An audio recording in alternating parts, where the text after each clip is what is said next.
Well, hi everyone. I'm John Rethland, and nope, do not adjust your television, your tablet, your smartphone, or your International Space Station monitor. I don't think you can watch YouTube up there, but if you can, thank you, astronauts, for everything you do. If you were an alien watching this, I hope I can, be clear with you. I don't know if you speak my language. Maybe you'll come down and it'll be like To Serve Man.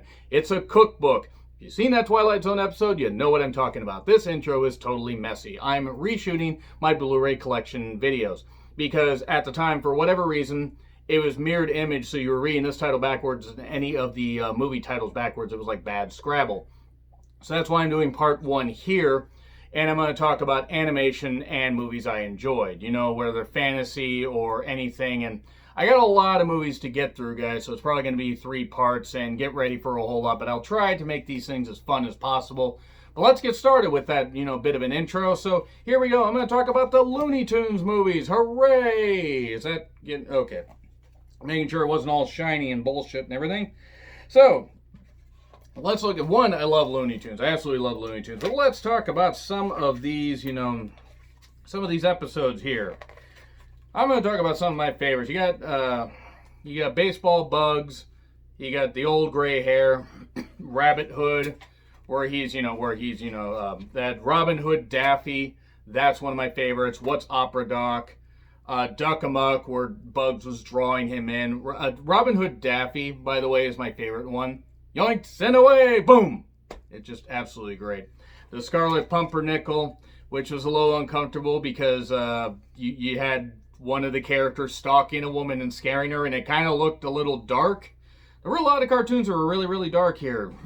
But yeah, you got, Wile E. Coyote stuff, Lovehorn, Leghorn, Speedy Gonzales, that was only slightly racist. And you got some really, really good, special features and stuff like that. Disc 2, Duck Dodgers in 24th and a half century, Mad as Mars Hair, and just some other stuff and everything. Tasmanian Devil Collection, Ducking the Devil. You got some really, really good stuff here. Witch's Tangled Hair, Bewitched Bunny, and a whole bunch of other stuff and everything. So I'm not going to actually talk about the rest of this stuff, but this is one of my favorite collections. This one's really goddamn good.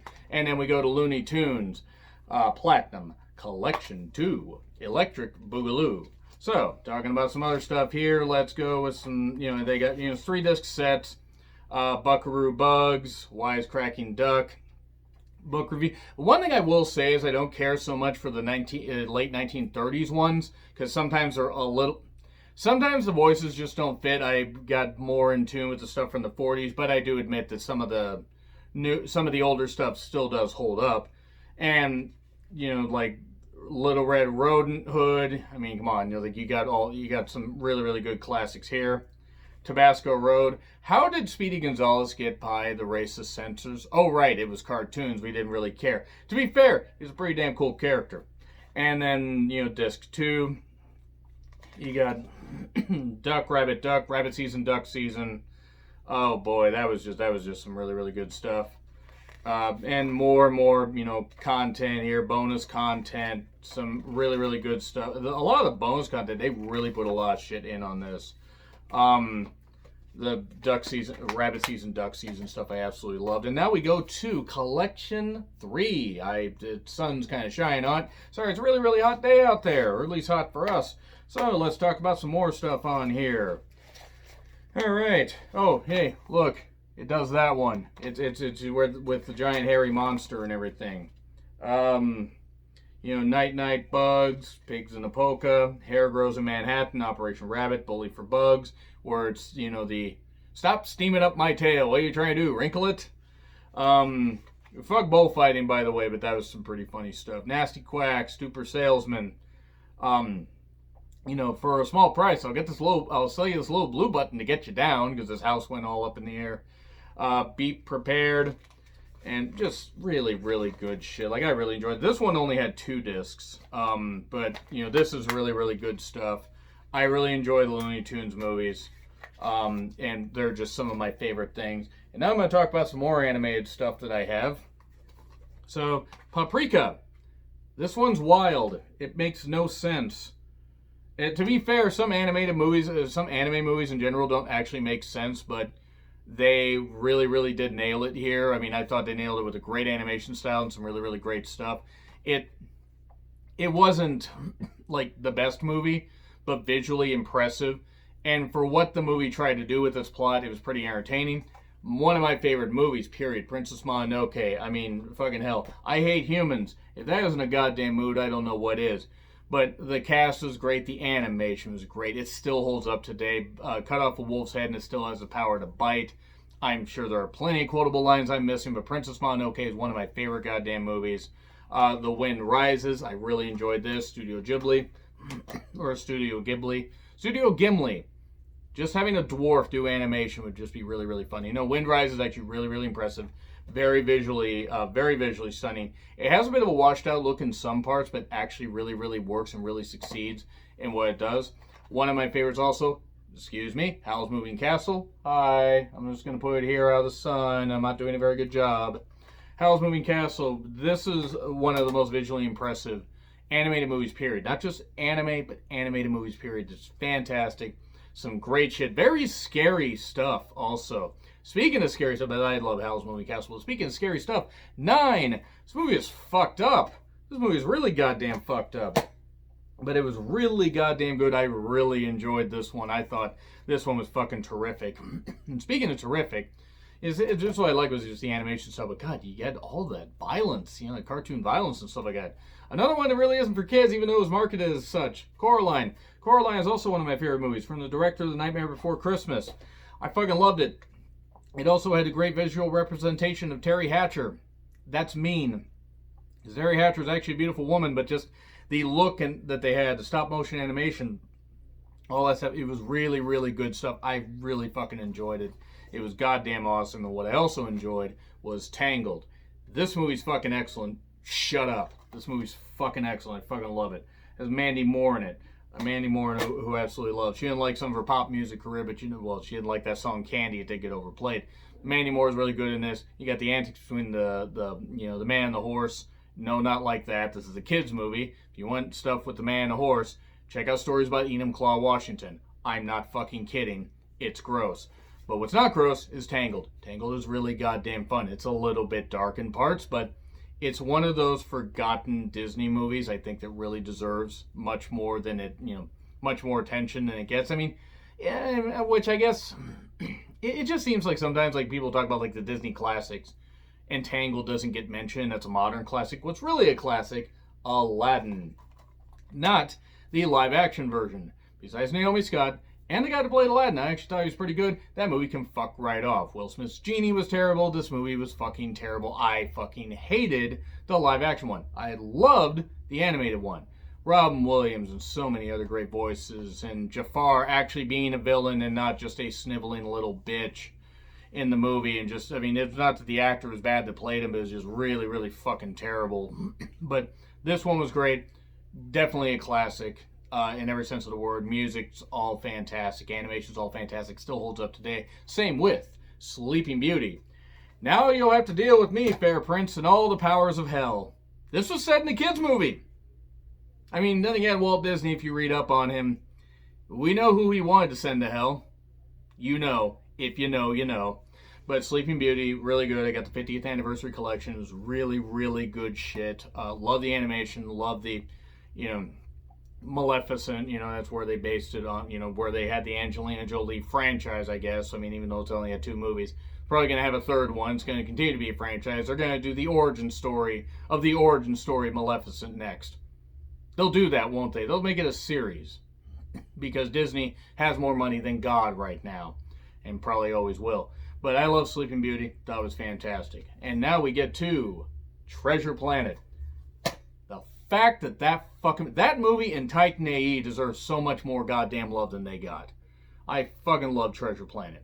It was goddamn great, goddamn amazing. I fucking loved it. Had a great Johnny Resnick song. I love the animation. And I was working at the theater at the time when it came out, and there was nobody there. I went and watched it, I think, after work one time. Or I think I watched it when I went home early because they needed to cut some people because it wasn't all that busy that weekend, and I went and watched it at a noon showing, and we had started at 9 or at 8 a.m. Yeah, that's when they had movies open and it wasn't all that busy. So they said, hey, John, you want to go home? I said, yes, I do. Because I worked a bunch of hours. So I went and watched it at noon. There was maybe 40 people in the theater. To give you an idea, it was in the theater that had about 350 seats. So right there, that's a little bit... It wasn't a very good sign. That was opening weekend, by the way. It wasn't like, okay, hey, it's... it's the worst. Or it's like right at the end of the run. That was the opening weekend where it's supposed to make a boatload of money, and it didn't. What I also liked, underappreciated animated movie, The Last Unicorn. Hi, I can just keep this out of the sun. I love The Last Unicorn. Jeff Bridges, Mia Farrow. I mean, come on, right there. Angela Lansbury has a voice in this. Angela Lansbury has a voice anyway, but she, has voiceover in this. This is really fucking terrific. I love this movie. It's like The Secret of Nim. It was kind of that dark, that thing with the bull terrified me as a kid in The Last Unicorn. Secret of Nim actually terrified me as a kid as well. Not like Land Before Time, where it's like the first one was okay, yeah, it was kind of sad when the kid's mother died, and then the movies got to where they were just goddamn silly, but I digress. Those are my animated movies right there. Now I'm going to move on to some stuff that I really enjoyed that I consider to be fantasy and just fun movies. Fantasy and fun, that's what I'll call it. Ninja Assassin. No, I'm not cutting his eyes off, that's how it is. He's a ninja assassin. What the fuck else do I need to say about this? The movie's bloody, violent, fun, and goddamn great, and it's stupid. It's really fucking stupid, but it's really, really goddamn good. I really enjoy it. I really love how great this movie is. And it's by no means anything that's going to set the world on fire, but guess what? It's really fucking good. Really, really fucking good. Because it's just stupid and entertaining and everything. One thing I think is a modern classic, sort of, is Super 8. This one is forgotten about, is actually being pretty good. Of course, Spielberg got involved, so of course Aliens had to be in there. But J.J. Abrams did pretty damn good with this. Got J.J. Abrams directing and Steven Spielberg producing. It's a recipe for success. That train wreck scene was really goddamn good. Sadly, that was about the peak of the movie. This movie was better than E.T., though. You can fight me on that, because I hated E.T. Yeah, I'll go so far as to say I hated E.T. I look forward to the hate in the comments. It's just my opinion, that's all. But I like Super 8. Was it great? No. But was it was it great compared to some other Spielberg, enhanced movies? No. But Super 8 was goddamn great, and so at times petered off at the end, though. That was like my main disappointment as to how I can't give it like an A grade. It did peter out at the end. But still, compared to like some Spielberg movies, I still say Ready Player One deserved more love than it got. But anyway, enough of this messy thing. I'm going to talk about the Matrix movies. They're going to make another one of these. I don't know why. The Wachowski sisters now, because they were the brother. They were still the Wachowski brothers back when the third one was made, right? Answers in the comments, please. I know that they're the Wachowski sisters now, and that's cool. Be who you are. That's not it. I'm just trying to figure out the timeline. But with the Matrix movies, the first one was great. The second one got its momentum going and actually did some pretty good stuff, but the architect scene sequence just lost me. And then the third one wasn't all that good. Even though it wasn't bad, it had a nice wrap up, and you're like, oh, we're just going to repeat this shit over and over and over and over and over and over and over and over and over, and it's going to get absolutely ridiculous. Well, guess what didn't get ridiculous? This got ridiculous. Okay, that wasn't a very good segue. I apologize. The first Pacific Rim. Yeah, I was done talking about the Matrix movies because I really didn't want to sound like I was dogging them too much. But the first Pacific Rim was really good. Pacific Rim Uprising was not. Pacific Rim was what happens when you give Guillermo del Toro, I always get the... What happens when you give Del Toro, not Benicio, a budget and let him go absolutely nuts. And that's what he fucking did. He did some really, really, really, really, really good shit, and he did some fun stuff with that. And my God, I love that movie for the dumb fun it is. The actors weren't all that great. You did have Idris Elba in it. He at least lent some credibility to. Who the fuck else was in this anyway? I always forget that. Who the fuck else was in this? Ron Perlman was in this. Oh yeah, that's right. Ron Perlman, who I really, really like. The Asian woman was cute. What's her name? Rinko Kikuchi.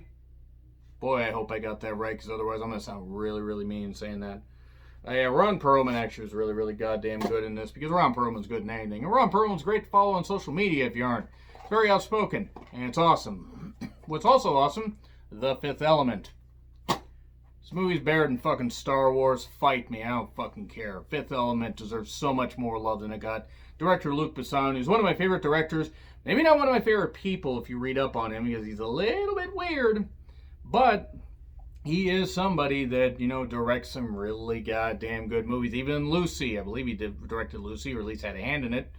That was weird. I liked Anna, though. Anna came out last year, and absolutely no people saw it, but I enjoyed it. That was an entertaining movie.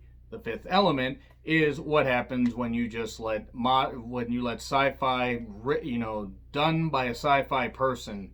You know, somebody with a great sci-fi mindset. What happens when you get a great cast here? Mila Jovovich, Chris Tucker, Bruce Willis, Gary Oldman, Ian Holm was great in this. Just everybody was fucking great in this, from the bit parts all the way on up. I can't recommend this movie enough. I wish it had gotten a sequel, but nope. The U.S. audiences were fucking stupid. I include myself in that because even though I watched it 3 times, I banged on about that movie. It came out in 1997. I was banging on about it in school. It's very uncomfortable for everybody. But I also wanted people to go watch it because I was like, this movie's great, it's fucking great, it's fucking great. And absolutely nobody went to watch it. Like, it made some money, but didn't make enough. It made a ton of money in France, which is probably why he got to direct Valeria. Hi, I can get this in the shot. Valerian in the City of a Thousand Planets. Cara Delevingne, who I think is great. I think she deserves a whole lot more love than she gets. Has Rihanna also. Has Clive Owen. Rihanna is shape-shifting and doing some stuff. I didn't really care for Rihanna in this. I don't think Rihanna's really all that good of an actress. She's not bad. She actually did fine in Battleship. She only had to say a few things, but she at least had a bit more of a fleshed-out character, like legit, because she was shape-shifting. But this movie is by no means spectacular in the sense, outside of the visuals, because it's a very bargain basement story, and you have to be familiar with the material, because I believe it's some French graphic novel, and I can barely speak English, as you can tell by my videos, so how the fuck am I going to be able to, you know, speak any French?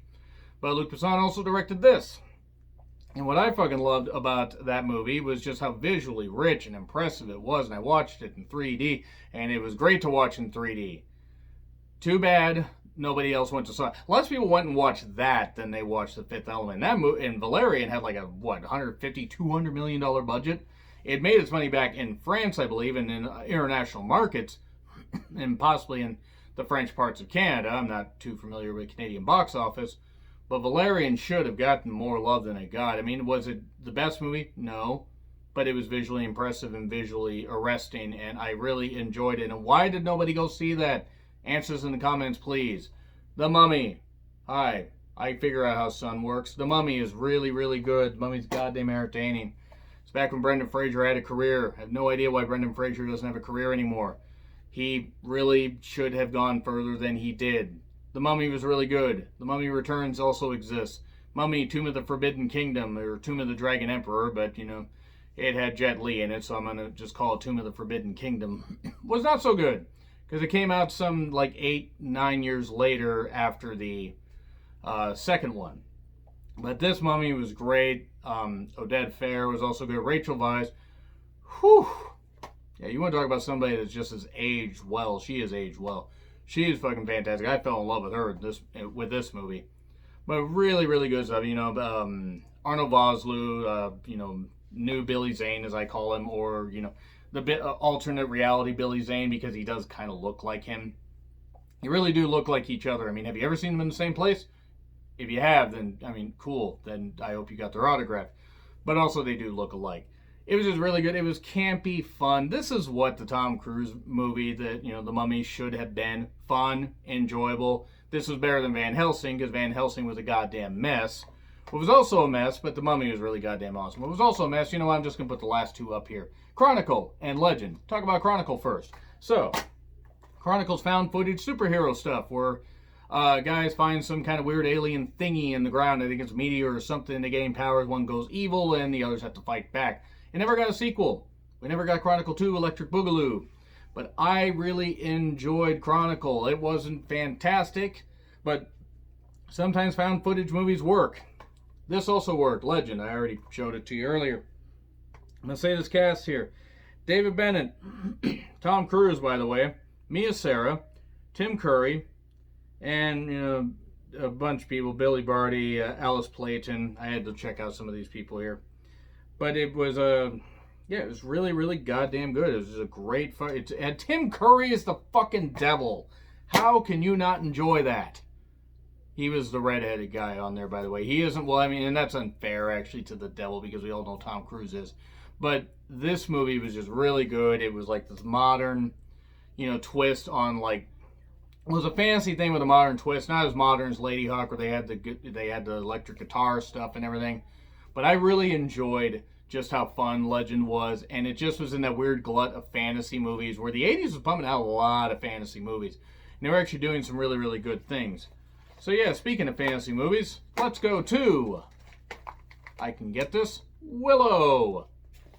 Val Kilmer, before he started doing a whole bunch of copious amounts of drugs and everything, and it had Warwick Davis and a bunch of cool people in it, and it was about a dwarf, saving the world, and it was really fucking good. It was really fucking good. People have talked that they're going to remake that. You fucking lay off from that. You lay off from that. Do not have that happen. We do not want to see that remade. Princess Bride also may be remade. Stop it. Stop. Stop remaking shit. We don't want to see remakes. We like stuff as it is. Also, Pan's Labyrinth. Hi. Pan's Labyrinth. This is fucking great as well. Del Toro directed this. I absolutely love this movie. Visually impressive. Sure, the fantasy stuff maybe could have been dipped into a little bit more. Also, the girl being fucking stupid and getting the fairies killed. When you're told not to eat something, and the creature that you get something from won't wake up. But then it puts eyes in its hands and does this and stuff like that and everything. And hi, I can do this correctly. I actually can't, because I can't put eyes on my hands, but does that, and he roars after. It was terrifying. I was terrified, and that movie came out in 06, I believe. It was 04, 06. So I was in my 20s, and it still terrified me. It's fucking goddamn scary. But yeah, Pan's Labyrinth was really good. What was also good? The Power Rangers reboot. I liked it.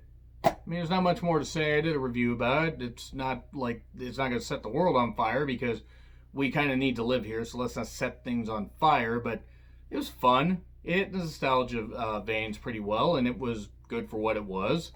Not the greatest thing in the world, but fun. And then the Daniel Craig collection, which features Casino Royale, Quantum of Solace, and Skyfall. I really probably should research this stuff before I decide to do this, but yeah, Daniel Craig is going to be, what was it, what's that last one? Another Day to Die? Another Day to Die in the West? What the hell is it called? It's a new Bond film. I actually since theaters closed down, I lost track of how many theatrical releases got delayed. But that's going to be pretty damn good as well. But Daniel Craig's a terrific Bond. I love Daniel Craig in a lot of movies. He was great in Knives Out. Buy Knives Out if you haven't already, or at least stream it and then go buy it, because it's really good. It was also really good. Kingsman: The Secret Service. Weren't they doing a prequel to this? Because they had Kingman the Golden Circle Jerk, and that didn't, that one was fun, but didn't quite hit the sweet spot of this, and also it did not have Samuel L. Jackson in it. It had Julianne Moore, the second one did. Julianne Moore, don't care if she's almost 60, I would and you would too, but she was kind of a basic villain, and she's a terrific actress. But the first Kingsman was absolutely goddamn wonderful and really fun and just rich with like satire and fun jokes and everything. And it was really good stuff, so I enjoyed it.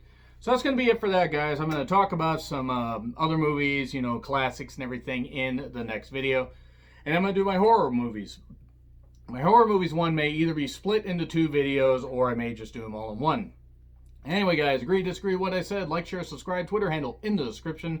I don't know why you would disagree with this stuff.